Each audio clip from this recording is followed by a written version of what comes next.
Un grand artiste trop tôt disparu a dit un jour « Dans les laboratoires, on ne fait pas de faute éliminatoire », un petit peu comme à Imola, où la moindre erreur de trajectoire t'emmène au purgatoire sans passer par l'échappatoire. Ne soyons ni stupides ni cupides, si la F1 est au sommet de la pyramide, elle ne peut pas dire ciao à Tamburello, Tosa, Piratella et Rivazza. Une drôle d'idée, pire, un manque de respect à la légende Yuji Ide. Loin de l'esprit babylonien, Imola est l'alpha et l'oméga du tracé européen, menacé par l'alternance quand ces bacs à gravier rappellent l'essence du sport auto de notre enfance et de ces moteurs brûlants qui relancent le suspense. Car Imola est un diamant noir, un devoir de mémoire où depuis 4 ans, Verstappen a pris le pouvoir en solitaire, reléguant les autres au rôle sédentaire de faire valoir. Carré, Max a respecté le triple V, Veni, Vidi, Vici, car mener la vie de César en Italie est un art, voire un acte manqué pour Piastri et Ferrari. Salut les amis, bienvenue pour le débrief de ce Grand Prix d'Émilie-Romagne, 7e manche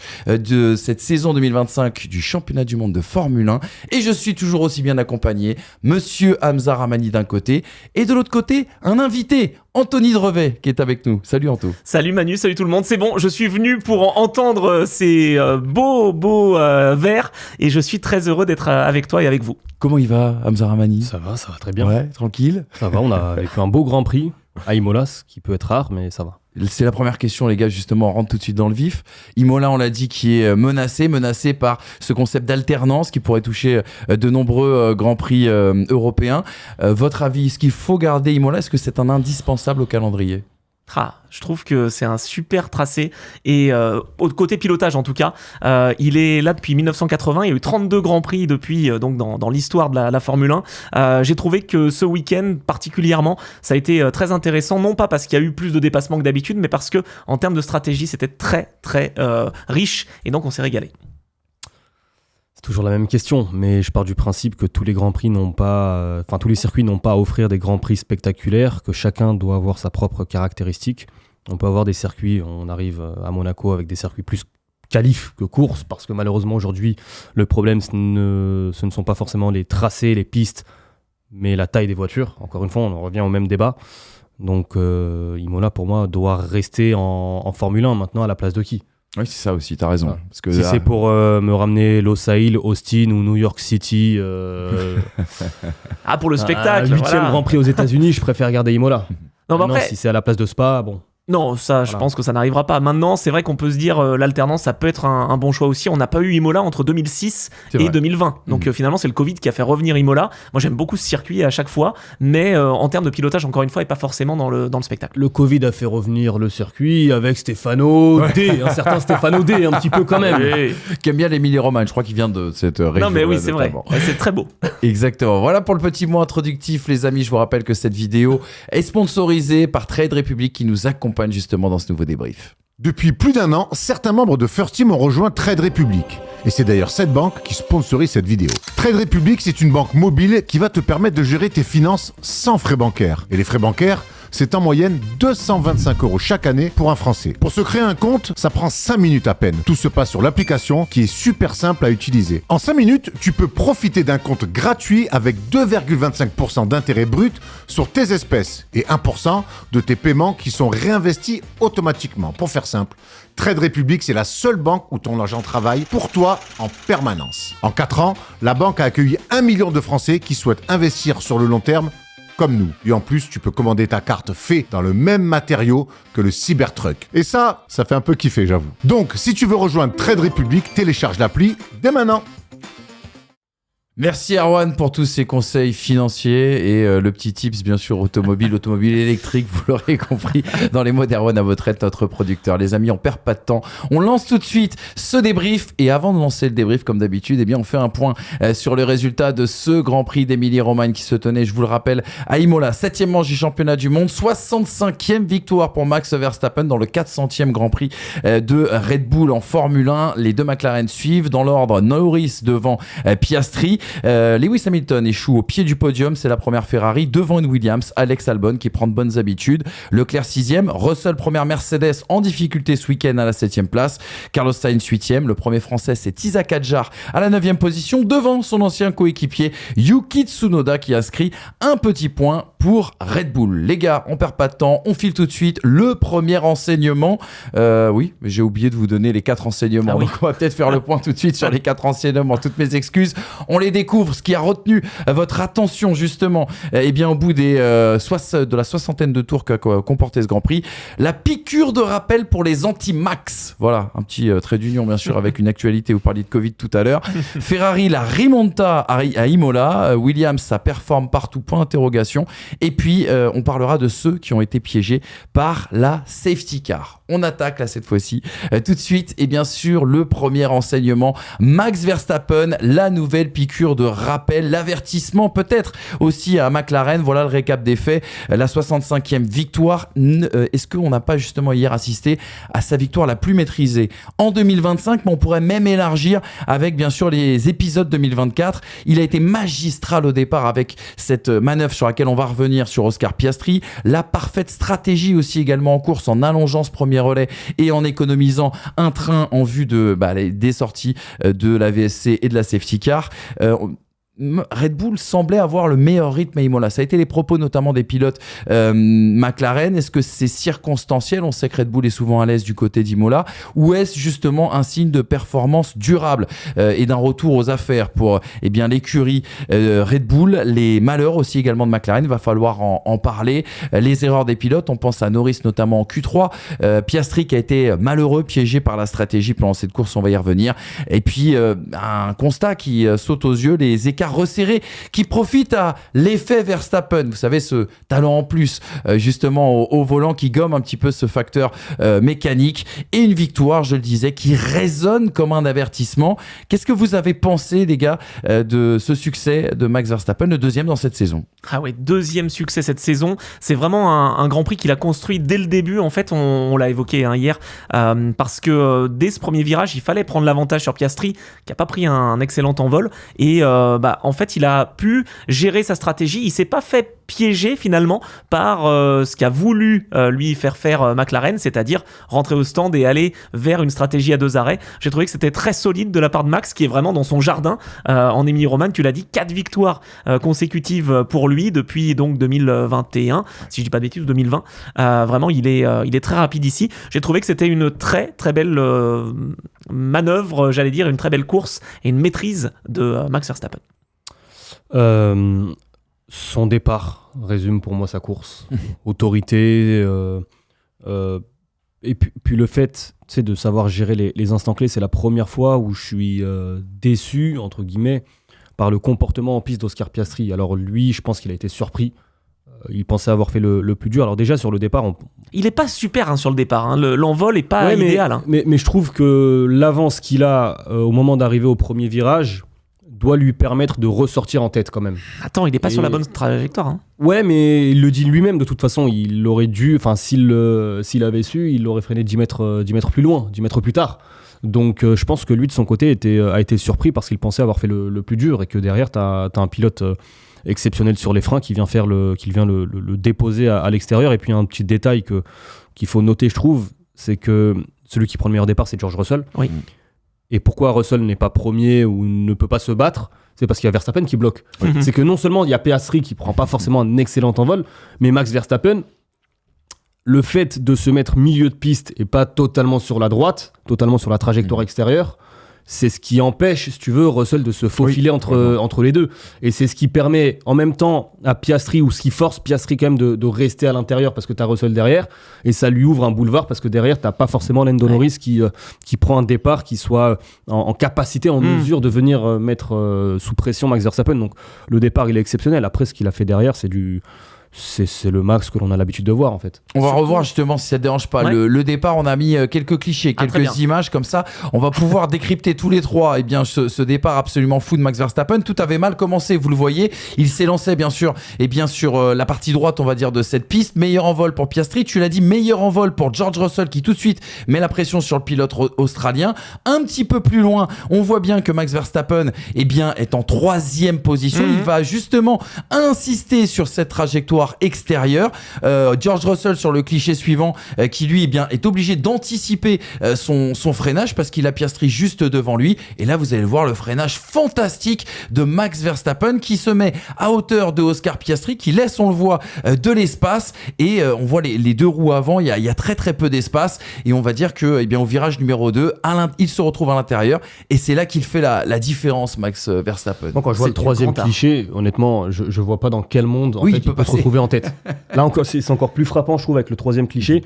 Je pense que tu mets n'importe qui à la place de Verstappen, je passe pas. Qui se retrouve en tête à l'issue de cette chicane. Ah, je suis d'accord. Et c'est là où tu vois l'intelligence aussi de Verstappen. C'est bien qu'on ait ces clichés parce que quand il est 3e, que tu vois Russell à ses côtés, même devant lui, si tu veux, il utilise le side draft à la fois de la Mercedes. Il sait aussi qu'il peut aller plus loin parce que là, la voie est ouverte puisque Piastri a donc cette manœuvre à effectuer pour bloquer Russell. En fait, c'est Russell qui a finalement un peu aidé Verstappen aussi dans l'histoire. Et puis, Piastri un peu tendre aussi, mais d'un autre côté, comment pouvait-il penser que deux Formule 1 puissent être côte à côte comme ça et ne pas se toucher dans cette première chicane? C'est du grand art de la part de Verstappen et c'est là où il a construit sa victoire. Exactement. Des réactions justement concernant ce départ, c'est Christian Horner déjà qui était tout sourire.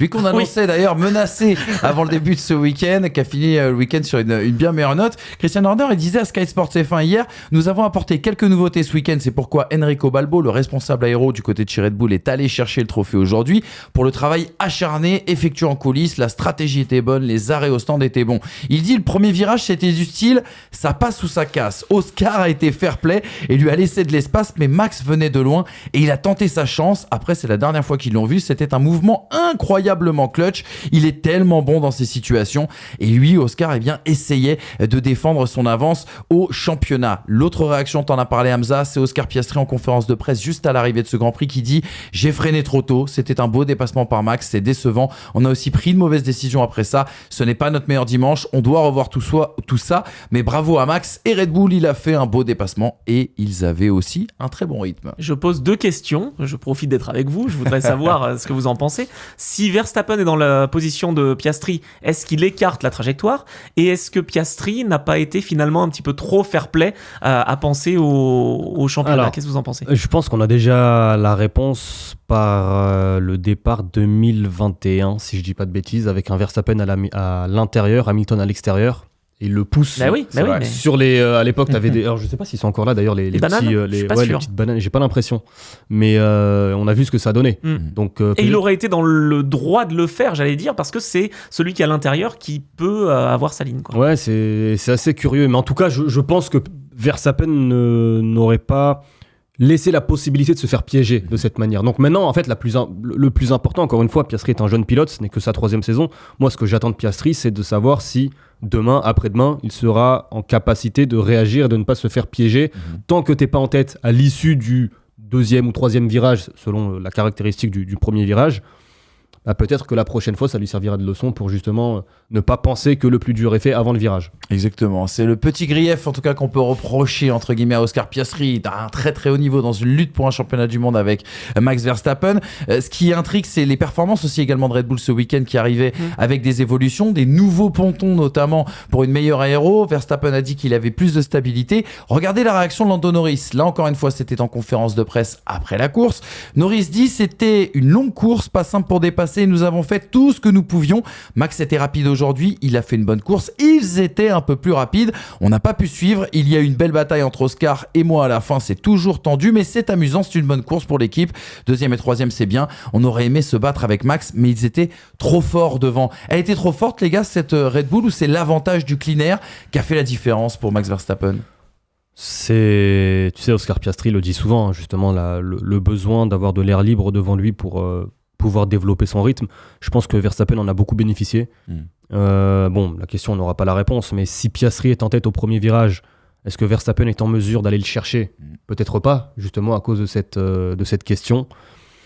Mais Verstappen, lorsqu'il est devant, il déroule. En fait, il ne commet pas d'erreur, il ne laisse pas la place à l'écurie adverse de créer une stratégie pour justement le mettre en difficulté. Tu parlais tout à l'heure de la volonté de faire entrer Oscar Piastri pour forcer Verstappen à passer sur un 2 arrêts. Et j'imagine laisser Norris devant, ce qui aurait été, ce qui est louable de la part de McLaren de tenter cette... Il fallait le tenter. C'est ça. Maintenant, le fait d'avoir rapidement une petite avance, un petit matelas, voilà, c'est du Verstappen. Encore une fois, il y a quand même pas mal de similitudes entre Verstappen et Sébastien Vettel, son époque Red Bull, dans la manière de construire ses victoires, ou en tout cas ses débuts de course, pour se faciliter la tâche sur l'après. Ah, c'est clair que quand il est en tête, Max Verstappen, un peu comme tu le disais avec Vettel, comme Schumacher, ils arrivent à développer leur rythme, et donc il y avait cette histoire de clean air. Dès que Piastri réussissait à faire un meilleur tour, juste après, il mettait la petite claque, 3 dixièmes de mieux sur un tour, et hop, il se mettait à l'abri. Ça, j'ai trouvé que c'était une belle gestion, et ils se sont pas fait piéger.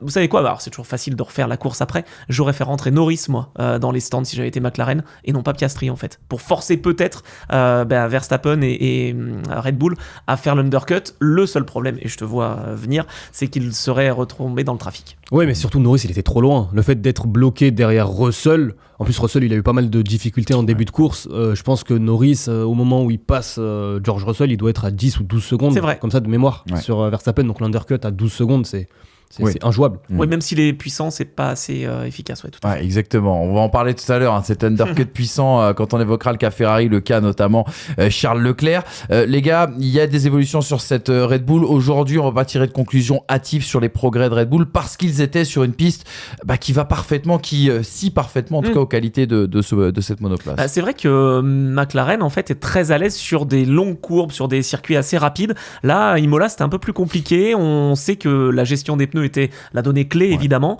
Max Verstappen avait ce fameux clean air, donc il a pu gérer son rythme. On a vu surtout, et moi je voudrais m'intéresser à Tsunoda, qui partait dernier après son gros carton, et heureusement il va bien. Il a pu quand même remonter. Ok, il a été aidé par le safety car. Enfin, il termine 10e en partant 20 sur une piste où on double pas d'habitude. On rigolait un petit peu sur le fait qu'il se fasse doubler par beaucoup de pilotes dans cette course. Il a été patient. Je pense que les Red Bull étaient pas un ton au-dessus, mais était quasi égalité avec McLaren. On dit souvent que la Red Bull est pas au niveau cette année. C'est Verstappen qui la sublime, mais là, je pense qu'ils avaient quasi jeu égal avec les McLaren. Un petit mot sur McLaren, les gars. Il y a la stratégie, la gestion, le piège dans lequel ils sont tombés, celui tendu par Charles Leclerc dès le 12e tour.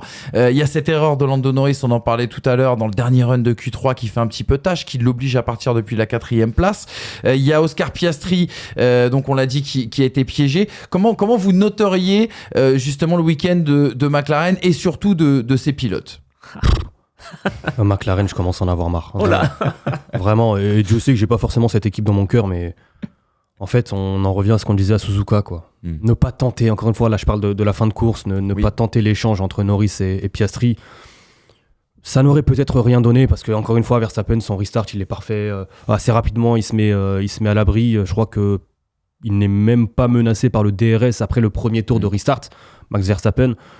Mais les 3 tours d'un Norris derrière Piastri, mais ça lui coûte quand même une possibilité éventuelle de quelque chose. Alors après on me dira oui, mais c'est pas la philosophie de McLaren. On l'a vu à Suzuka, je m'étais posé la question justement, si la situation à Suzuka avait été inverse avec Norris derrière Piastri qui a une radio, est-ce qu'on échange les positions? Ça n'a pas été tenté, et pour moi à partir du moment où tu ne tentes pas, c'est que tu ne t'offres pas toutes les conditions pour aller chercher une hypothétique victoire. Tu vois, après rien ne t'empêche de re-swapper les deux en fin de course. Bref. Ouais, alors ça, non, moi je suis pas d'accord. Ah voilà, ça y est, c'est le point. Ça y est, je donnerai le point de vue d'Andrea Stella dans quelques instants. Exact. Non, les deux jouent le titre. Je veux dire, à un moment, tu peux pas demander à Piastri, même s'il a des vieux pneus, de se laisser dépasser. De toute façon, si Norris a le rythme pour dépasser, il allait le dépasser. C'est ce qui s'est produit. Je pense. Donc c'était inévitable. Ouais, Donc tu aurais pu gagner du temps. Oui, mais ça sert à quoi? Au final, ça donne un indice, ou en tout cas une information à Piastri en disant on va favoriser Norris sur ce Grand Prix. Bon, je sais pas s'il y avait nécessairement la possibilité de... Qui a un avantage stratégique à ce moment-là aussi. Oui, il a des ce que je reproche à McLaren à Imola, c'est ce que je reprochais à Suzuka déjà, alors que les positions étaient inversées. On est typiquement dans le problème d'avoir deux pilotes qui se battent pour le titre face à une équipe qui a choisi son lièvre. Je veux dire, à l'époque de Ferrari et Jean Todt, il y avait un pilote numéro 1, un pilote numéro 2. Red Bull, ça a toujours été ça, et ça sera encore le cas, même si Max Verstappen s'en va. On espère que ça soit Isaac Hadjar qui soit le leader de l'équipe. Mais ce que je veux dire par là, c'est qu'on va arriver, ça vous rappelle pas 2007? Je veux dire, à un moment, t'as les deux McLaren qui se battent, et puis derrière, t'as le troisième larron qui peut peut-être en profiter. Sauf que le troisième larron, il prouve depuis le début de saison, et encore une fois, moi j'attends de voir Barcelone avec la modification de la directive technique qui pourrait ou non poser problème à McLaren. On est dans un cas de figure où aujourd'hui Max Verstappen est un concurrent pour le titre. Bien sûr, donc potentiellement c'est des points aussi que tu laisses filer. Enfin, in fine. Oui, mais là tu les laisses filer puisque c'est Piastri qui avait l'avantage avec 16 points, il se retrouve avec 13 d'avance désormais. Oui, mais sur le plus Norris. important à mes yeux en tant qu'équipe, moi je parle vraiment en tant qu'équipe, c'est que Verstappen ne prenne pas 25 points, qu'il en prenne 18. Oui, de Mais limiter la casse. Il était injouable. Non, mais je suis d'accord avec toi, mais encore une fois, moi je pense sincèrement que même si tu fais l'échange tout de suite dès le restart, il serait arrivé à quoi, 3 secondes et Verstappen gagne. Pour moi, Max gagne, mais ne pas avoir tenté. Bon, Stella, qu'est-ce qu'il nous dit? Andrea Stella sur la F1 TV. Alors, tu vas voir, oui, il est assez d'accord avec Anto. Il y a peut-être un peu de communication aussi derrière. Il dit « Nous voulions qu'Oscar ait ses chances au restart. Nous avons donc supposé que si Lando avait de quoi dépasser Max, il pouvait alors le faire assez facilement sur Oscar aussi, compte tenu de ses pneus assez usés. » Ouais. C'est vraiment malhonnête. C'est quand même un peu malhonnête. Ça, c'est malhonnête. En réalité, on s'est dit que si l'écart de rythme était suffisant, les choses ne s'arrangeraient naturellement d'elles-mêmes derrière Max. C'est ce qui s'est passé et nous sommes très satisfaits. En fait, ce qu'on a envie de dire, c'est que ça y est, on a compris que Norris serait pas le leader de l'équipe et donc c'est Piastri qui est le leader. Non, mais moi, en fait, encore une fois, il y a deux points de vue différents. Moi, en tant que spectateur, je loue ce que fait McLaren. Je loue le fait de laisser les pilotes se battre, de ne pas choisir, de ne pas favoriser dès le 6e, 7e Grand Prix, peu importe. Suzuka, c'était, je crois, le 3e. Ça, c'est génial. Maintenant, moi, en tant que vision écurie, tu laisses des points. Alors, au constructeur, à la limite, c'est pas grave. Mais non, c'est McLaren pareil. a une telle avance. Le constructeur, ouais, mais ils ont une telle avance. Ouais. Enfin, malheureusement, c'est le Verstappen Racing Team, c'est pas Red Bull Racing Team. Donc aujourd'hui, je pense que. Mais on est vraiment sur ces deux philosophies. Moi, je trouve que McLaren vise le titre constructeur, Red Bull vise le titre pilote. Christian Horner a dit. Pardon, si en fin de saison, McLaren n'a pas les deux titres, c'est un échec. Ouais. Pour moi, c'est un échec. Retrouvons-nous en fin de saison. C'est pas dit que Verstappen n'ait pas le titre, attention. Christian Horner a dit hier que Red Bull ne jouait plus le titre constructeur, mais était focalisé sur le titre justement pilote du fait de l'avance de McLaren. Il y a de la com dans les propos d'Andrea Stella. Intéressant quand même ce que dit Anto, c'est que est-ce qu'on a fait suffisamment confiance à Lando Norris, en tout cas, pour lui offrir cette chance? Bref, on a l'impression que non, en tout cas. Ouais, moi je pense pas non plus. Il va aussi falloir un moment que Lando Norris se donne les chances lui-même de gagner des courses en ne ratant pas des qualifs. T'as raison. Parce que ça commence à faire beaucoup. Et s'il fait la pole, l'histoire elle est bien différente. Donc t'as les deux McLaren sur la première ou même ligne. trois. En fait, moi je pars du principe que tu te bats avec Piastri et Max pour une pole position en qualif, il n'y a pas de problème, tu peux partir 3. Par contre, t'as pas le droit de laisser Russell, Hamilton, Leclerc, Albon, Sainz, Alonso, qui tu veux. C'est vrai. Je cite Alonso maintenant. Ouais, merci, gentil. C'est gentil. Le pilote le plus malchanceux, c'est ça ce qu'il a dit. F-word, driver of all time. Non, mais voilà, quand tu luttes pour le titre, à un moment, pour moi, je pars du principe que ce soit Piastri, Max ou Lando Norris, c'est 3e place minimum sur la grille de départ. Exactement. Voilà en tout cas pour cet renseignement concernant McLaren et Red Bull. Juste une dernière stat, les gars. J'ai sorti la calculette hier. Alors, 400e Grand Prix de Red Bull. Je vous ai juste fait des petits calculs de ratio. C'est vraiment calcul de maternelle. Au collège, on a commencé ça. C'est bien ça. Alors 400 Grands Prix, ça les place comme la 7e écurie à avoir disputé le plus de courses. Pour des vendeurs de canettes, je trouve ça plutôt pas mal. Quand tu sais d'où ils viennent, parce qu'ils viennent de Stewart Grand Prix en 97, si je dis pas de bêtises, puis Jaguar qui faisait rien. Et donc Red Bull, franchement, bravo à eux. Exactement, ça commence à s'installer dans la longévité. 31% de ratio de victoire, donc 124 victoires sur 400 courses. Sur cette stat, moi j'ai vu, et c'est pour moi le plus impressionnant, depuis l'arrivée de Red Bull en Formule 1, avec cette 124e victoire, c'est l'équipe qui a le plus gagné en F1 depuis l'arrivée de Red Bull, devant Ferrari, 124-123. Ça vous prouve que c'est peut-être l'écurie du 21e siècle. Mais c'est sûr, c'est sûr. C'est même sûr, en effet. 106 pole position, 27% de ratio, 71% de courses Ça, c'est disputées incroyable. qui se sont terminées par un podium. pour Red Alors, Bull. c'est 71% de courses Oui, non, disputées, t'as parce qu'il y a raison, deux pilotes c'est parfois. vrai que t'as 2 pilotes, c'est vrai. Le calcul est pas forcément Ah, très bon, J'ai un d'accord. peu triché. Bon, ok. J'ai fait Non, comme alors, André Stella. Par contre, oui, c'est ça, tu faisais de la com. Par contre, j'avais un petit chiffre assez sympa, je trouve. On a souvent parlé des 65 pôles, évidemment, d'Ayrton Senna. sûr. 65e victoire sur le tracé d'Imola. Je sais pas, je trouvais que c'était Ouais, il y a un petit assez clin sympa. d'œil. Ouais. Et Verstappen, c'est 9 années consécutives avec au moins une victoire. Les seuls Wow. dans l'histoire à avoir fait ça, Senna, Prost, Schumacher. Bon. Ça place son bonhomme. Au Panthéon. Ah bah, il en est tout cas, quadruple de ce champion sport. du monde. Et sur les victoires de Red Bull, Verstappen, on a gagné plus de la moitié. Oui, ça c'est un ratio intéressant. Ça c'est un ratio aussi également qui en dit long sur l'impact de Max Verstappen dans cette écurie Red Bull qui a donc rentré encore un peu plus dans l'histoire hier. Est-ce qu'elle est rentrée dans l'histoire ? Elle fait partie de l'histoire, elle fait l'histoire. C'est Ferrari qui nous a offert une belle histoire, la Rimonta. Oubliez la remontada, ça c'est espagnol, la Rimonta comme on dit en Italie, et c'était du côté d'Imola. Le week-end a mal commencé, des problèmes de frein dont se sont plaints Charles Leclerc et Lewis Hamilton, un handicap tout de même majeur sur un circuit comme Imola où les freins sont largement sollicités. La Bérésina en qualif avec ce problème toujours de mettre les gommes dans la fenêtre d'exploitation optimale, dans la température en tout cas nécessaire pour effectuer un run sur un tour. Ils s'en sont plaints et on les a vus partir depuis la 11e et la 12e place. En course par contre, elles ont volé ces Ferrari. On l'estime entre le 2e et 3e rythme, c'est difficile bien sûr avec la gestion du trafic à déterminer. Hamilton a eu tout bon dans la stratégie et il est sorti tout sourire. Leclerc lui a été piégé, a piégé tout le monde mais il s'est piégé aussi lui-même et il est sorti très très très frustré. Je vous donnerai quelques verbatim, c'était au micro de Canal+. Vasper aussi également de plus en plus frustré. On sent la pression qui commence à monter du côté de chez Ferrari et pourtant on a l'impression que le samedi ils sont très loin du compte et que le dimanche, mine de rien, c'est pas si loin. Si on doit analyser en tout cas Ferrari sous le prisme d'Imola. Ouais, c'est vrai qu'il y a une équipe qui s'est vraiment distinguée en qualif, ça a été Aston Martin, et Ferrari s'est pas forcément distingué dans cet exercice sur un tour. Il y avait aussi les nouveaux pneus tendres qui arrivaient, qui devaient être un petit peu compris. Je pense effectivement que dans cette Formule 1 nouvelle génération, enfin j'entends nouvelle depuis quelques années, mais où il faut être très fort le samedi, et donc même si tu as du rythme le dimanche, ça dépasse pas forcément facilement. Là pour le coup, ils ont été aidés aussi par le scénario avec d'abord la virtual safety car, puis le safety car. J'ai trouvé que les Ferrari étaient très bonnes le dimanche. Parfois ça passe un peu inaperçu, mais ça va un peu mieux, même si bon, c'est peut-être en trompe-l'œil. On va voir ce que ça va donner sur les prochains Grands Prix. Ferrari. Non, mais en fait, je suis désolé, mais moi, j'arrive pas à m'enlever de la tête l'espoir que j'avais en début de saison. Au vu de la saison 2024, de les voir lutter devant. Alors, j'avais le doux rêve de voir même un Hamilton lutter, pourquoi pas, pour un titre. Bon. J'y ai cru aussi. Voilà, mais On a tous eu envie d'y croire. mais il y a l'espoir.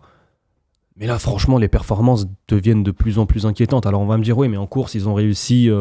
Et c'est à souligner, oui, ils ont réussi Mais effectivement. il n'y a pas que là qui sont bons le dimanche. Oui, non, mais aujourd'hui en Formule 1, en la qualification, on dit de plus en plus souvent, les écarts sont tellement resserrés entre même la première et la dernière équipe clairement. que la qualification a un rôle aujourd'hui très important. Ce qui veut dire Trop important. Ouais, selon peut-être, effectivement. Mais aujourd'hui, tu ne peux plus te permettre de sacrifier la qualification. Alors, je suis pas sûr que ce soit volontaire, à titre personnel. non, Effectivement, complètement. ils ont des problèmes. L'équilibre sur la voiture, les pneus, tu les as soulignés, effectivement, ces problèmes.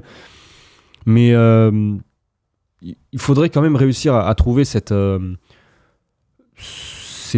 petit quelque chose qui manque, enfin, ou ce gros quelque chose qui manque en qualification, parce qu'effectivement, au vu du rythme de course, si demain Ferrari part 5 et 6 sur la grille, j'ai envie de savoir jusqu'où elles peuvent aller en course, parce que le rythme est présent. Moi, j'ai été agréablement surpris par ce que j'ai vu en course dimanche, de voir qu'Hamilton, à un moment, c'était limite le plus rapide en piste, que voir que Leclerc, à un moment, c'était limite le plus rapide en piste. Et avec des pneus durs.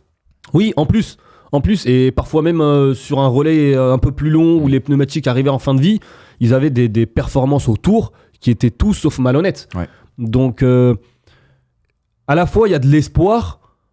par rapport à ce que tu vois en course, mais en même temps du désespoir parce que tu sais que cette équipe, si elle ne parvient pas à résoudre ce qui se passe en qualification, elle ne parviendra pas à la régulière lutter même pour des podiums. Est-ce que c'est pas dans l'exploitation des pneus, je sais pas, je réfléchis là comme ça en étant avec vous, mais finalement elle n'utilise pas tant ses pneumatiques sur un tour, et donc c'est bien en course puisque la dégradation est bonne.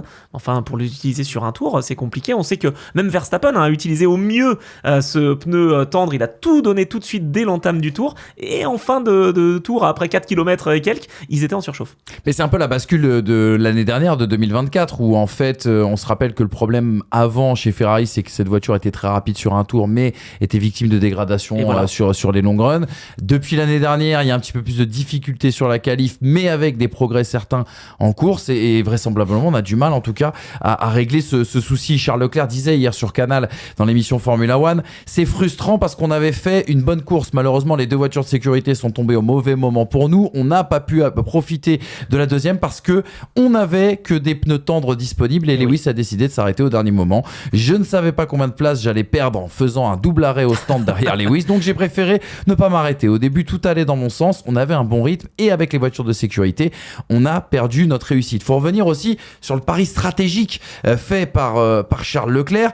Le premier pilote, je crois, à s'arrêter dans cette course, c'est Pierre Gasly au 10e ou 11e tour. Non, alors c'est Esteban Ocon au premier tour. Oui, t'as raison, Esteban Ocon. Oui, t'as raison. Après, il y a eu Russell et Pierre Gasly. Ouais. Exactement, Russell, Gasly, et puis in fine, eh bien Charles Leclerc va provoquer ce premier arrêt anticipé en passant justement par les stands. Ça va complètement le piéger. On y reviendra dans le quatrième enseignement, justement, des conséquences de ces arrêts anticipés. On peut pas reprocher, en tout cas, à Ferrari sur cette course d'avoir manqué ces arrêts, d'avoir manqué d'audace aussi dans la stratégie, même s'ils se sont fait piéger in fine. Il y a eu un arrêt raté quand même, un double stack. Ah bah oui. Oui, c'est vrai, t'as raison. Si, oui, c'est vrai. Parce qu'il est passé très furtivement dans la réalisation, c'est pour ça. Alors, on a vu Charles Leclerc, lui aussi, the most unluckiest. Ouais, mais oui, mais il l'a pas dit. Il le dit. Ah bon, il le dit. Ouais, il le dit, c'est pour ça. Il était frustré. Mais lui, c'est potentiellement vrai. Ouais. Non, pour la stratégie, alors ce qu'ils ont tenté avec Leclerc, tu vois, moi je le valorise parce qu'il était entre guillemets coincé dans le trafic. T'avais un train DRS jusqu'à George Russell, entre Russell et je crois le 12e ou le 13e à ce moment-là. Donc il tente quelque chose. C'est payant en plus parce que il s'arrête un tour avant Russell et Russell se retrouve derrière alors que t'avais 3 positions d'écart entre les deux au moment de l'arrêt. Et c'est là où on s'est rendu compte de la force de l'undercut. Ah oui. Alors Ferrari a pu voir ce qui a été fait avec Gasly qui s'arrête un tour avant, peut-être avec Ocon qui sur de l'air libre a pu développer son rythme, mais j'étais déjà agréablement surpris par cet undercut extrêmement puissant. Et effectivement, ce que je vois en piste derrière, ça laisse, on en revient à ce que je disais tout à l'heure, ça laisse quand même pas mal d'espoir. Et si aujourd'hui ils parviennent à trouver les bonnes stratégies, à tenter, ce que je reproche à McLaren, alors c'est aussi plus facile de tenter quand on est Ferrari quand on est McLaren parce qu'on a beaucoup plus à perdre quand on est McLaren, mais c'est quand même plutôt prometteur. Après voilà, les tergiversations, alors ce que moi je qualifie de tergiversation, je pense que c'est aussi quelque chose de normal. T'as la voiture de sécurité qui arrive, tu demandes à ton pilote s'il veut s'arrêter, mais encore une fois mais de toute façon il pouvait pas, il avait plus de pneus neufs. Oui voilà, donc oui, mais Leclerc à ce moment-là demande les tendre, et en plus et franchement, alors c'est difficile à dire au 56e tour, mais comme la voiture de sécurité elle reste 7 tours je crois, 7 tours. Donc il reste 9 ou 10 tours à faire, donc à ce moment-là tu te dis dommage. Mais tu vois, je parlais d'efficacité, l'efficacité dans les radios, là aussi c'est quelque chose de... Je pense qu'on doit casser la tête aux gens qui nous suivent avec les radios de Ferrari, mais au moment où la voiture de sécurité est déclenchée, Charles Leclerc, je crois qu'il est dans le 2e secteur. Peut-être même sur la fin du 2e secteur. Lorsque lui demande est-ce qu'on peut s'arrêter pour les tendre, et qu'on lui répond Lewis ne s'arrête pas, ça ne répond pas à la question posée par Leclerc. Donc là tu perds ça, et Leclerc le dit tout de suite, moi je m'en fous, j'ai pas demandé ce que faisait Hamilton, je demande moi mes pneus, ma stratégie, on reste concentré sur notre course. Là, entre la question de Leclerc et la dernière réponse de Leclerc, justement pour re-switcher l'ingénieur, tu perds 10-12 secondes. Bien sûr. Et ces 10-12 secondes, elles peuvent te permettre ou pas de prendre la bonne décision. Alors finalement, il fait partie des gagnants, je trouve, parce que la bonne stratégie limite, c'était quand on voit les résultats à la fin, on en parlera à la fin, c'était de ne pas s'arrêter. Mais effectivement, là aussi, gagner en efficacité sur les micro-détails qui peuvent te permettre d'aller chercher un podium un jour. Je sais pas si c'était la bonne stratégie, mais c'est facile à dire après coup, hein, évidemment. Mais le fait de tenter les pneus tendres, pourquoi pas? Après, c'était vraiment des très tendres, les fameux C6 ce week-end. Ça aurait peut-être pas tenu quand même cette tour. Mais bon, il y avait moyen de faire quelque chose. Après, on les aurait critiqués hein, si elle est terminée en dehors des points. Mais en fait, ce que je veux dire par la bonne stratégie, encore une fois, et tu as raison de le dire, c'est après la course qu'on peut le signaler. Mais moi, je craignais pour Piastri, pour Leclerc. Oui. Je crois que Sainz aussi ne s'arrête pas, ou un autre pilote juste derrière. Ouais, Sainz s'arrête pas. Ces pilotes qui étaient en pneumatique dur usé, je craignais forcément le restart. Ouais. Parce que un pneumatique neuf, même dur, tu peux facilement le faire monter en température sous la voiture de sécurité, justement derrière sur le restart. Pour un pneu usé, quand il perd justement cette température idéale, c'est plus difficile de le remettre en température. Et donc, finalement, ça s'est plutôt bien passé, je trouve, pour Leclerc. Après, t'as subi face à Albon, forcément. Oui. Et bon. De toute façon, ça faisait 4 et 6. C'était soit Leclerc 4 et Hamilton 6, soit à l'inverse, c'est ce qui s'est passé. Mais c'est vrai que j'ai été surpris par la radio de Charles Leclerc qui disait mais on va peut-être pas terminer dans les points. Quoi. Exactement, ouais, sans doute un petit peu courroucé, énervé par le fait de ne pas être passé par les stands. Tu as parlé justement des échanges radio, de la communication et de la cacophonie, c'est le mot qu'on utilise depuis le début de cette saison. Il y a un garçon qui était tout sourire en sortant de sa voiture, c'est Lewis Hamilton. Là encore une fois au micro de Canal, il dit « Je ne m'attendais vraiment pas à ce qu'on puisse faire 4e, je ne savais pas où nous pourrions nous situer étant donné notre retard hier. Et franchement hier j'ai mal dormi et aujourd'hui c'était tellement différent. J'ai vraiment cogité pour voir comment faire une belle course. Et nous avons eu beaucoup d'amour aujourd'hui dans le public. La voiture était vraiment excellente et l'équipe a fait un travail fantastique sur la stratégie. Ils ont été irréprochables. Nous y arrivons petit à petit. Et Ricardo, Adami et moi avons fait un travail formidable en matière de communication. Ça sourit d'un côté, ça grimace de l'autre. Grazie a tutti. Il est bon là-dedans, dans la communication. Il est très très bon dans la communication avec le public, pas toujours avec Ricardo Adami. Il y a un élément dont vous avez parlé, cette bataille justement entre Charles Leclerc et Alex Albon en fin de course.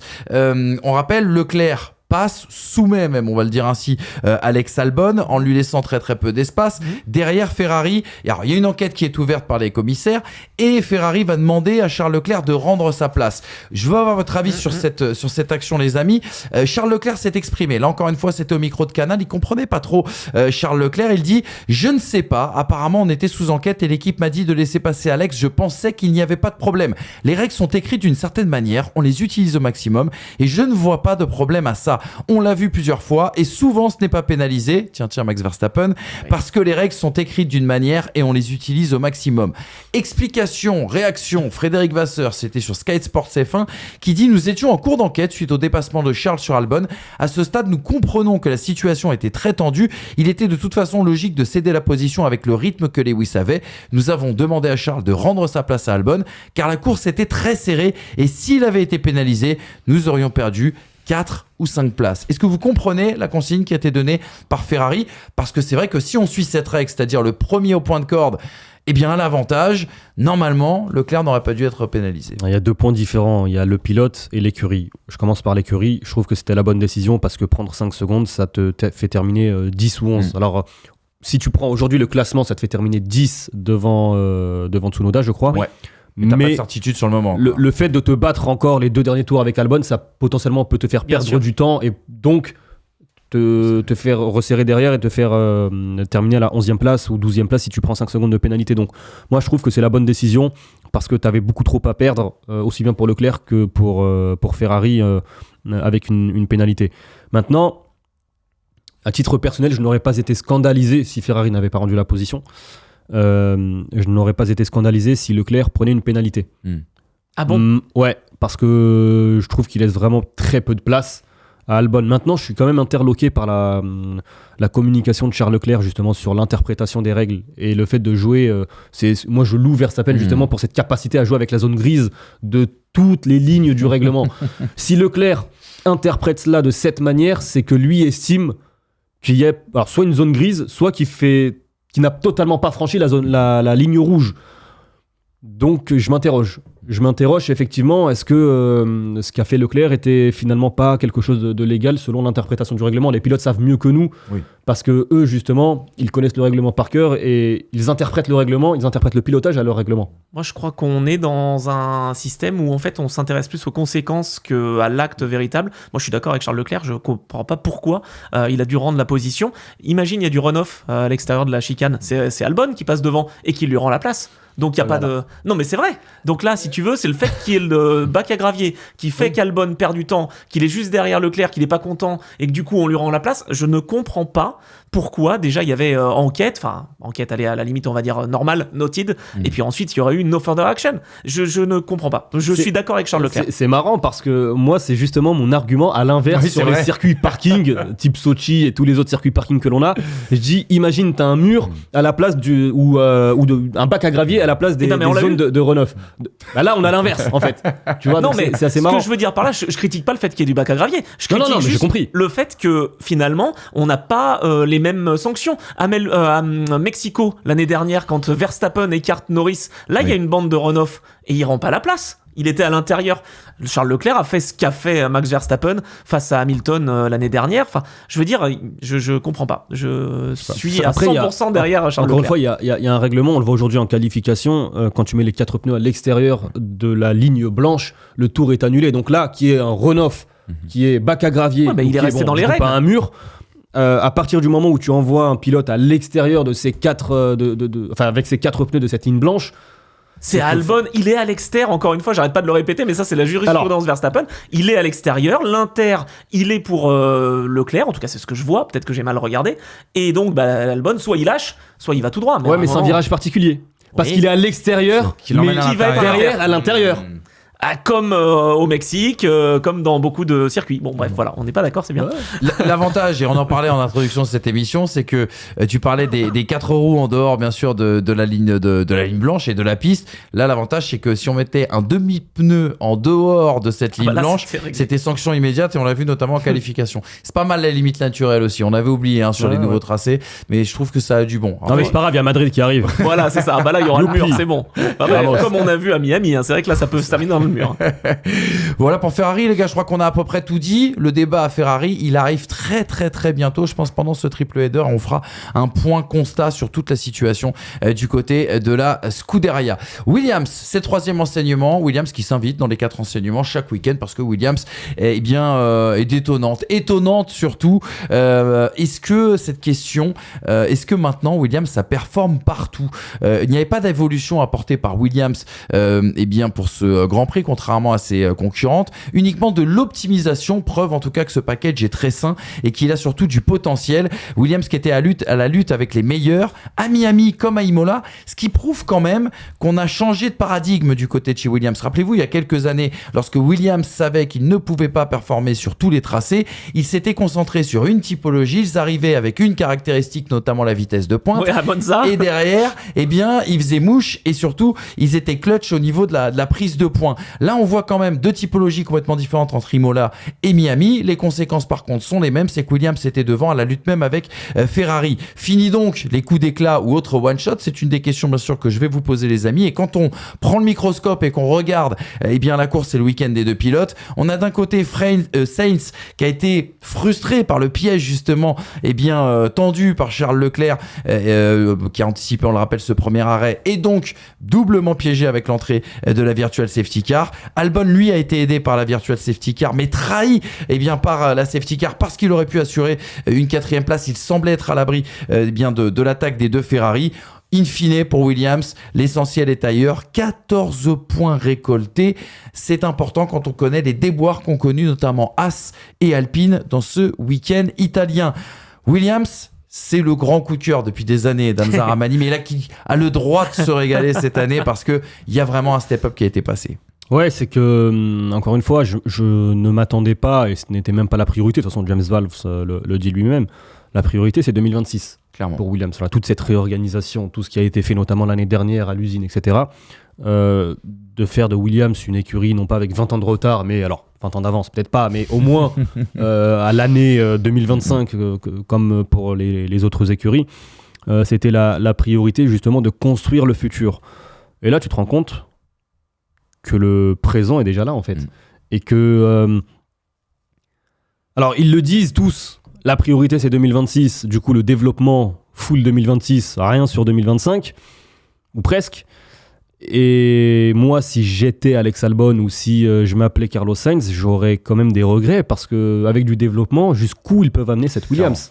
Ouais, alors face à McLaren, face à Red Bull, c'est compliqué, mais en tout cas, je suis très très heureux de ce que fait Williams. Alors déjà en plus parce que pour eux avec Imola, je me souviens de 97 avec la victoire de mon chouchou, Ensar Alfredson évidemment. C'est vrai que c'est son anniversaire hier d'ailleurs. Ah oui. bah, tu vois, chouchou aussi de Manu. Ouais, très j'aimerais bien qu'on très le fasse venir. Ah bah, non, bah alors là Ou franchement, qu'on est à distance. je veux bien venir ce jour-là. Ça fait depuis 2018 que j'essaie de l'avoir. Donc faut contacter finalement, sa fille, Léa Frenzel. c'est vrai. En tout cas, Williams, je suis d'accord avec toi, je suis très enthousiasmé par le travail en fait que James Wolfe a fait en coulisses, et puis mine de rien, l'apport de Carlos Sainz, franchement, je pense pas que ce soit un hasard. Malheureusement pour lui, ça marche pas trop, et il termine 8, voilà, il termine dans les points, mais c'est Alex Albon qui tire les marrons du feu, mais vraiment, je trouve que une stabilité dans une équipe, c'est tellement la clé quand on a le chef de file qui sait où aller, qui donne Alpine. la bonne impulsion, oui, bon, on va y revenir sur Alpine, mais c'est vrai que franchement, c'est ultra encourageant de voir que Williams se tient à son plan de marche. Je ne sais pas si la voiture va marcher partout, pour répondre à la question. On va voir à Monaco. Mais en tout cas, entre Miami et Imola, on a vraiment deux typologies différentes de circuits, et les deux pistes ont convenu donc à cette équipe. Je tiens à souligner quand même que chez Williams et sur le banc, j'allais dire le banc de touche, le muret des stands, on a tenu tête aux pilotes. C'est important de pouvoir les écouter, mais de pouvoir aussi leur dire non attends, reste concentré. Alex Albon était un peu en doute sur la stratégie de ne pas s'arrêter. Et ben il a bien fait parce qu'il y a le safety car qui arrive et ça lui permet d'être 5e. Il y a un point quand même très important dans ce que tu soulignes, et c'est valorisant pour Williams. T'es presque déçu de la 8e place de Carlos Sainz. C'est marrant. Complètement. Alex Albon lui-même, il est déçu de sa 5e place. Tu te rends compte où on en est? Ouais, exactement, ça prouve Mais c'est l'évolution, ça prouve le changement de statut. C'est intéressant ce que tu dis. Tu fais 5 et 8, t'es déçu. Exactement, c'est Carlos Sainz, deux citations pour 2 jours différentes, 2 situations différentes. On commence par samedi. Carlos Sainz, il est sur DAZN, le diffuseur en Espagne.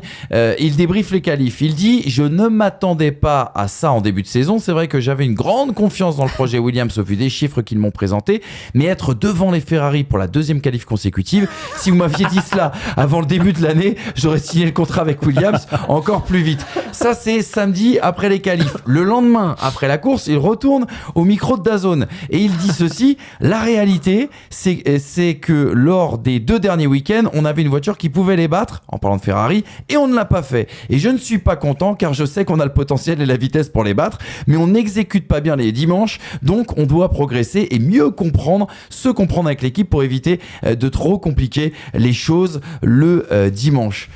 C'est vrai que c'est étonnant ce changement quand même de braquet du côté du discours des pilotes Williams. Il y a un peu le fait de prendre sa revanche. Il était Oui, chez Ferrari, il a sur été le samedi, sorti c'est sûr. comme McLaren l'a sorti aussi. C'est quand Je même sais dommage. pas si vous avez vu après la qualification où il est sur le plateau, alors je sais plus si c'est Sky Sport ou de la F1 non, je crois que c'est Sky Sport, et la présentatrice lui dit ça fait plusieurs fois que tu pars en qualif devant Lewis Hamilton. Alors, tu sais, il fait la spéciale Benzema. Comment? J'ai pas entendu la question. Du coup, il répète la question. Après, il lâche un sourire. Qui en dit long. Ah oui, j'imagine. Non, mais... Et puis, je vais dire la radio, la communication, justement, après le dimanche. Là aussi, mine de rien, Sainz, il est nouveau chez Williams, donc il a une telle expérience qu'il apporte tellement. Donc aujourd'hui aussi, on est en train, même si les performances sont déjà là, tous les détails à régler justement au niveau de la communication, etc. C'est ce qui permettra à Williams de potentiellement ou pas briller en 2026, parce qu'on ne sait jamais. Là, on loue le travail de James Valls, mais Oui, ils peuvent se aucune rater, garantie, quoi. oui bien sûr, mais aucune garantie de voir la performance. Par contre, si tu travailles mal, moi j'ai la garantie qu'en 2026 ou qu'à partir de 2026 tu marcheras pas. Oui. Moi, ça me rappelle 2014. Je sais pas, j'ai l'impression que c'est l'éternel recommencement et que l'histoire se répète. 2014, Williams, ils étaient sur les podiums, ils revenaient après la victoire en Espagne en 2012. Mais ce que je veux dire par là, c'est que je me dis qu'en 2026, ça peut le faire et que avec 2 pilotes qui font vraiment le jeu de l'équipe, ça c'est important aussi. C'est ce que je soulignais, le fait d'être très serein justement. Bon, je pense que Carlos Sainz, mine de rien, il est très bon team player, mais il en a un peu ras-le-bol. Il aimerait bien être le leader de l'équipe. force est de constater qu'Alex Albon est très très fort et c'est bien de voir les deux pilotes qui travaillent dur et d'être donc mécontents d'une 5e ou une 8e place. Une seule course hors des points pour Albon. Ouais, exactement. Depuis le début de la saison. C'est un 40 points. sacré début 40 de saison. points après 7 courses. Alors qu'on avait quelques doutes l'année dernière, Complètement. après la deuxième partie de course, les doutes maintenant ils sont clairement Il y en a beaucoup qui avaient des doutes, mais pas tous. effacés. Ouais, pas tous.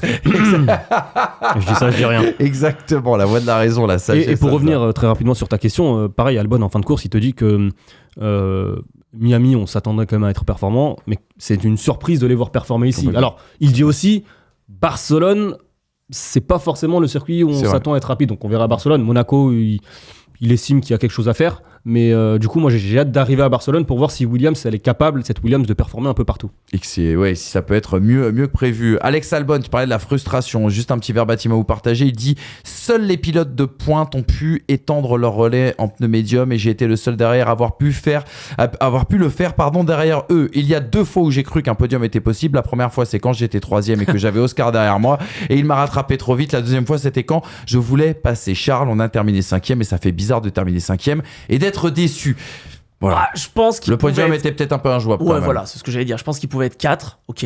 3e, là, faut pas exagérer, Alex. Exactement. Et puis vous parliez aussi du projet Williams. James Vowles, c'était lors du Media Day jeudi, en conférence de presse F1, qui dit « Je ne pense pas que les progrès réalisés cette année reflètent mon travail personnel. » Il est humble, ce garçon.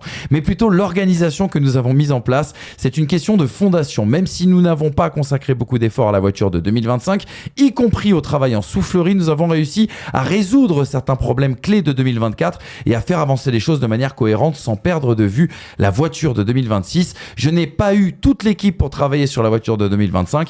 La priorité absolue est donc 2026. Voilà. De toute façon, dès que ce garçon, comme tu l'appelles, ouvre la bouche, on apprend des choses. Donc, Ça, il c'est est vrai. top, hein. Il est Ça, top. c'est vrai. C'est un vrai chef d'équipe. Il a connu aussi la domination Mais bien Mercedes, donc je pense que ça a dû lui donner des clés aussi. Puis je pense qu'un peu à l'instar de Fred Vasseur, quand on a des chefs d'équipe qui ont mis les mains dans le cambouis, j'allais dire, et qui sont ingénieurs, ça aide quand même. Je serais très curieux qu'on puisse parler un jour avec lui ou avec quelqu'un de chez Williams, en tout cas de ce nouveau process qu'il a mis en place. Il a commencé à le détailler. On a du mal, nous, grand public, à percevoir le gain. Lui dit que ça aide justement au développement, ça aide justement à l'efficience.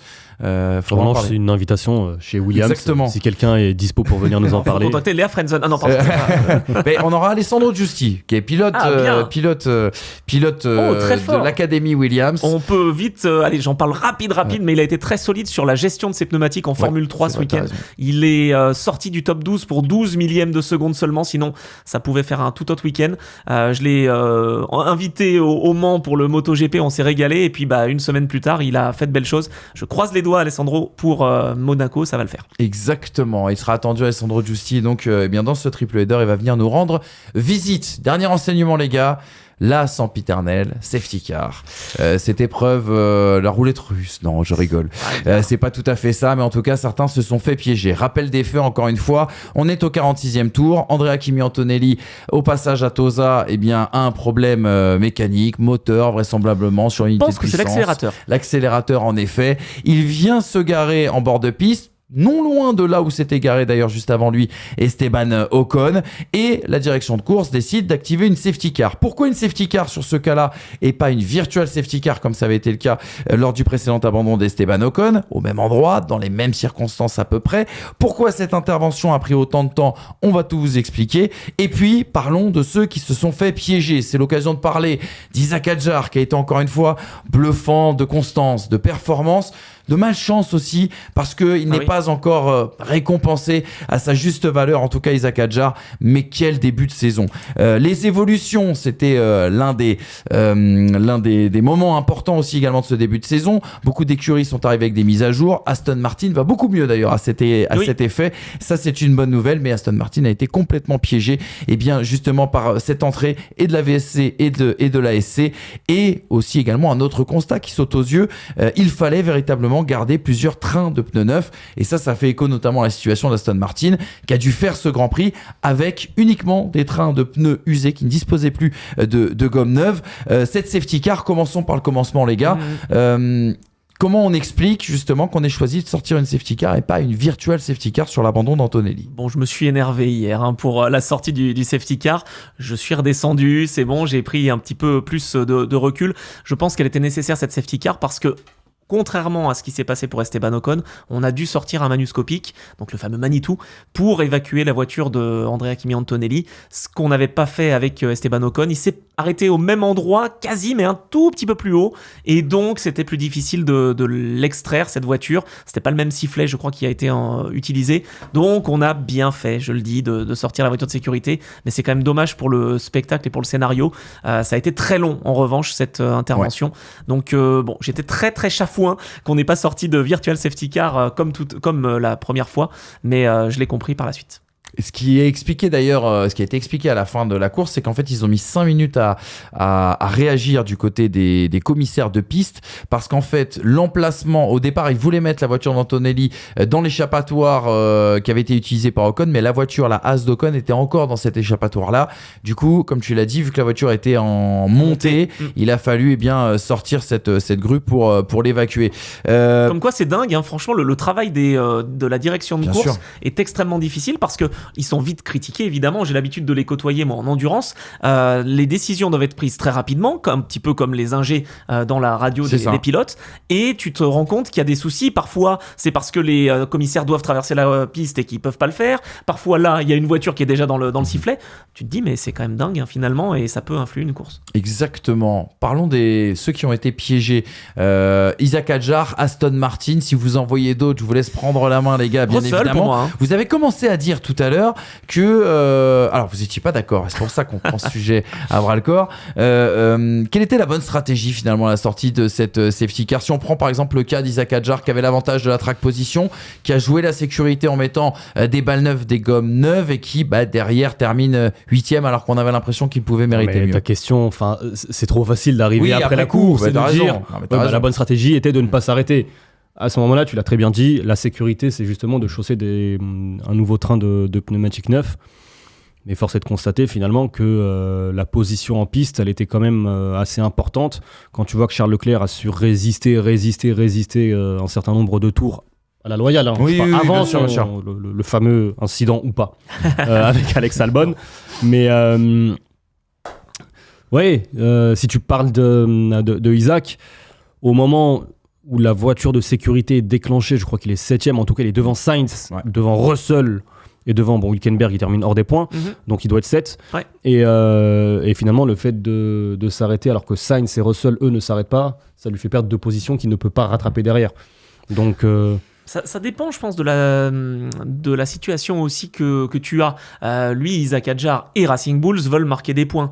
Donc finalement, je le comprends, moi, le fait qu'on l'arrête, qu'on prenne une petite marge de sécurité. Il a encore des pneus neufs, donc finalement, il en profite. Quid du rythme qu'il aurait eu avec des pneumatiques usagés pour les faire remonter en température? Peut-être qu'on sait chez Racing Bulls que c'était pas possible. Bien sûr. Alors évidemment, c'est un bon état d'esprit, j'allais dire, un petit peu comme ce qu'on disait avec Williams. Isaac est pas content d'une 9e place. Attends, c'est quand même génial ce qu'il fait. Il marque des points régulièrement, il est là, il est solide, il est en train de se montrer encore une fois à la hauteur des espérances d'Helmut Marko. Il y a peut-être une place chez Red Bull qui y arrive, donc je trouve que c'est vraiment bien. C'est sûr qu'il pouvait être 7, on n'en était pas certain, donc 9, c'est bon à prendre. Oui, et puis globalement, son week-end, il est quand même très positif, que ce soit en qualification, encore une fois, il parvient à aller chercher une Q3. En course... Il parvient quand même, en fait, ce qui est, je trouve, assez intéressant, c'est qu'il parvient à rester dans un groupe de pilotes qui, sur le papier, sont censés c'est vrai. avoir une meilleure voiture que lui. Donc le fait de rester dans... C'est un peu comme Albon. La stratégie d'Albon de pousser. Il le dit dans sa... Ben oui, ça t'emmène. Exactement, ça t'emmène encore plus loin, et dans le rythme. Et du coup, ça te permet à la fin de jouer des gros points. Là, avec Isaac, c'est un peu la même chose. Et cette capacité qu'il a de pouvoir justement rester dans ce train avec des pilotes Mercedes, avec des pilotes Ferrari, si tu veux, sur la première partie de course, souvent, ça construit son résultat final. Alors après, tu as les événements de course, voiture de sécurité virtuelle, mais c'est quand même quelque chose à louer parce que c'est pas la première fois qu'il le fait. Et on le retrouve du coup en fin de course à avoir des points. Peut-être qu'il aurait pu avoir de plus gros points, mais ça... Oui, On va se contenter des 2 points. D'où l'importance de bien faire une bonne qualif. Ouais, Exactement. Et ça, on peut pas lui reprocher en tout cas à Isaac depuis le début de cette saison. Regardez le panneau des stratégies produit par Pirelli. On voit qu'Isaac Hadjar avait après, on va pas forcément débattre là-dessus, mais a en tout cas eu la gestion parfaite pour pouvoir étendre ce premier relais de médium, s'arrêter au 29e tour, qui est en fait l'apparition de la Virtual Safety Car sur l'abandon d'Esteban Ocon, et s'offrir un deuxième arrêt gratuit au 46e. On rappellera aussi que lui disposait de 2 trains de pneus durs neufs. Là encore une fois, c'est l'optimisation, c'est tout le travail invisible que nous on voit pas sur un week-end en fait, et qu'on constate à l'arrivée. Si vous comparez par exemple à Alonso qui termine 2 lignes en dessous juste après Tsunoda, Alonso il a dû faire avec 2 trains de médium usés, un train de gomme dur également usé. Même chose pour Lance Stroll qui a pas eu un pneu neuf pour cette course. La gestion du week-end est importante. Je vais juste me permettre, encore une fois, le travail invisible. Tu soulignais justement Alonso et Stroll en parlant de pneumatiques usagés. On ne sait pas à quel point ils sont usés. C'est-à-dire que potentiellement, c'est juste un tour ou 2 en essai libre pour les roder. Et derrière, en course, de pouvoir, dès le début, les amener à température plus rapidement que des pneus neufs où il faut la fameuse parafine. T'as raison d'apporter la précision. Ce que je vois aussi dans ce graphique toujours très intéressant, c'est qu'en fait, pour arriver à un tel rythme, ils ont dû beaucoup travailler en fait en essai libre chez Aston, et donc beaucoup consommer de pneus. Donc finalement, tu vois, c'est bien aussi d'être en forme dès le samedi parce qu'on sait l'importance. On voit ensuite qu'on peut le payer le dimanche. Exactement. Aston Martin, justement, c'est ma petite relance. Ça a l'air d'aller mieux avec ses évolutions. On va attendre quand même les prochains rendez-vous pour en constater. On rappelle, c'est la première partie d'un énorme package qui a été amené ce week-end à Imola. On peut être un petit peu optimiste pour Aston Martin, même si la deuxième partie de course est cata. L'exécution, la stratégie, ils sont tombés dans le panneau comme de nombreux pilotes. On peut le revoir sur ce graphique, puisqu'on rappelle que Alonso s'arrête au 12e tour. En fait, il fait partie de ceux qui suivent la stratégie Russell, Leclerc, Gasly aussi, qui était beaucoup plus loin. Et Stroll 2 tours plus tard, au 14e. Je sais pas si c'est... Pour rendre hommage à un certain Brice G. On embrasse très fort d'ailleurs. Les œufs dans le même panier. Oui, c'est ça. Peut-être que tu peux arrêter Alonso et pas Stroll, ou inversement. C'est la seule équipe, je crois, qui fait justement une stratégie identique pour les 2 pilotes. C'est dommage parce qu'effectivement, tu te dis s'ils réussissent à pousser... Et franchement, il y a beaucoup de défauts que je peux trouver, notamment à Lance Stroll, mais c'est un pilote qui, justement, sur la gestion pneumatique, parfois, il est capable de les emmener assez loin. Ouais. Donc, tu te dis que peut-être il y avait quelque chose à faire pour Aston, mais moi, j'étais épaté parce que j'ai vu en qualif, je m'attendais pas à les voir. Alonso, il disait juste avant ce week-end, oubliez-moi, ça va faire 0 points cette saison. Bon, après, voilà, c'est du Alonso comme ça. Le jour où il va match, il va faire 5e place.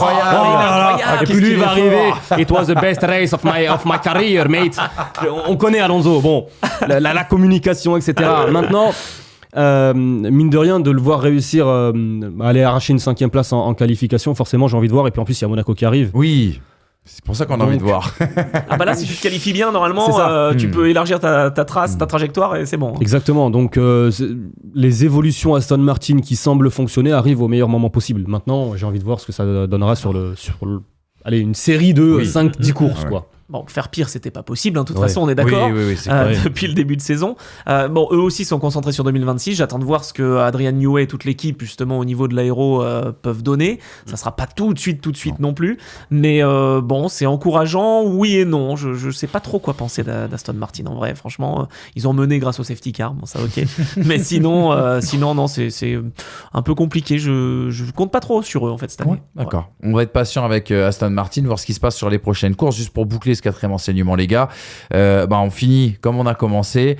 Imola, on dit souvent, et on avait peur justement d'une procession parce qu'il est très difficile de doubler, parce que tu l'as dit, Hamza, ces voitures sont de plus en plus monstrueuses et pas forcément adaptées à ce circuit old school, mais quand même ces tracés où il y a des pièges naturels ou justement qui font la part belle à la stratégie, ça fait partie, on va dire, des points intéressants, des points même un peu anachroniques qui nous rappellent, je disais, la F1 un petit peu de notre jeunesse. Ces circuits, à mes yeux, sont de plus en plus indispensables à la Formule 1 parce qu'on est dans un monde où j'ai pas envie de faire le vieux combattant, mais il y a 20 ans, le nombre d'abandons mécaniques que l'on avait, aujourd'hui on n'en a plus, ça n'existe plus presque en Formule 1. Donc de voir des erreurs de pilotage, c'est encore plus important entre guillemets quand tu vois. Mais on en voit même plus beaucoup. Oui, c'est ça, mais au-delà des crashs de Tsunoda et Colapinto, il y a en course, t'as eu quoi? T'as Gasly, je crois, qui se sort à un moment. Avec Leclerc, ouais, tout à fait. Oui, non, mais même tout seul, sur les 2 derniers virages. Je crois que c'est Gasly ou Colapinto. Je crois que c'est Gasly.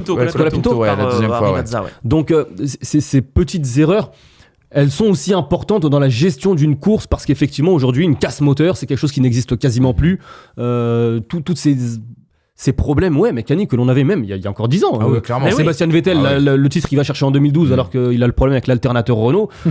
Voilà, tout ça n'existe plus. Donc d'avoir des circuits qui punissent la petite erreur du pilote, à mes yeux, c'est encore indispensable. Parce que ça se joue à pas grand chose, c'est même pas des erreurs maintenant, c'est le fait de passer en dehors de la zone DRS, tu vois, ça en joue à 2-3 dixièmes. Et c'est pour ça que pour boucler finalement cette émission, on disait que Verstappen était capable de prendre les 2-3 dixièmes nécessaires par tour. Ben voilà, ça se joue à ça maintenant des victoires. Exactement. Voilà en tout cas pour les 4 renseignements, les amis. On finit toujours par un petit point de comptabilité à la fin d'un débrief de Grand Prix pour savoir où est-ce qu'on en est dans cette saison 2025. Surtout que ça enchaîne. En effet, il y a 2 Grands Prix qui vont s'enchaîner dans les 2 prochains week-ends. Commençons par les pilotes. Piastri toujours leader. L'écart qui font quelque peu. 13 points d'écart entre Piastri et Norris, les 2 coéquipiers, et 22 points d'écart désormais à l'avantage de Piastri sur Max Verstappen.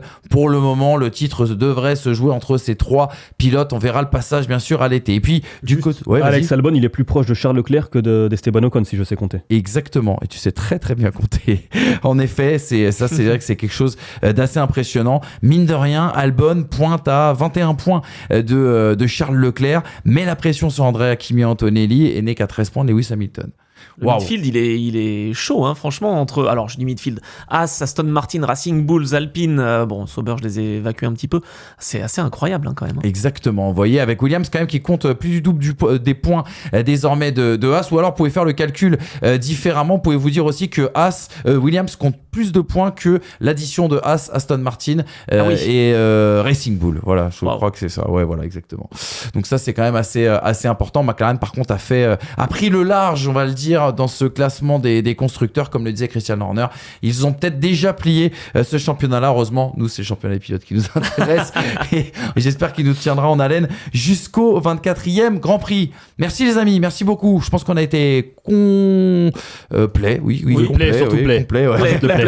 On n'a pas été trop con, mais on a été play. Surtout play, vous avez raison. N'oubliez pas, bien sûr, que vous pouvez nous écouter si vous pouvez pas nous voir ou si vous êtes sur la route. Et puis, il y a une écurie dont on n'a pas parlé, c'est Alpine. On va en parler, ce sera mercredi. Sujet débat libre pour parler justement d'une situation qui se complique, d'un nouveau remaniement, instabilité politique dans l'écurie franco-britannique. On en parle mercredi, c'est notre gros sujet britannique. Merci les amis, bonne journée. À très très vite et continuez cette discussion en commentaire. On viendra vous lire et sans doute vous répondre. En tout cas, salut.